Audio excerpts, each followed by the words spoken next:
Chai-go yata gihapon ng chai mango dia sa warehouse, no? So, Hello, Suki Loves, Labi Loves! For today's video, i-share na ko sa inyo. Niadto ko sa Palawan po siya para mag-ask, inquiry,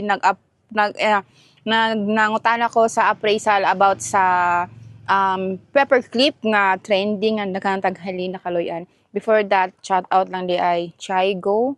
Chai-go yata gihapon ng chai mango dia sa warehouse, no? So, nag-appeal po ko ani og 7 sets kay 7 man mi kabook diri sa balay, so tagsaan lang mi kay wala pa tay budget. O Chai-go baka naman charot. Lami ilang kuan kanang barato na akong gikuha katong tag 49 lang, tapos 7 man kabook tagsaan lang mi. Sa sunod na ta magkatong mag large.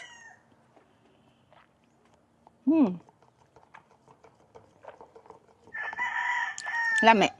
Tapos, katong ilang, impat po kong burger. Niadto ko sa niadto ko sa Palawan Pawn Shop today. And ako siyang gipa-appraise para mag-legit checking tanga.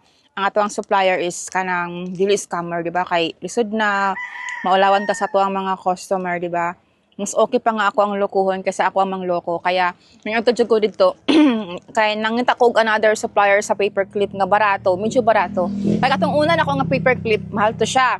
Ay nakita ko og bagong supplier, medyo barato gamay. And ako siyang gi-inquire. Why, perfect! Grabe! Wala ra siya ang iyahang value sa ato ang paperclip and katong ato ang kaning Fendi plus kaning pearl. Legit siya, Zay. Dako siya o kanang ay!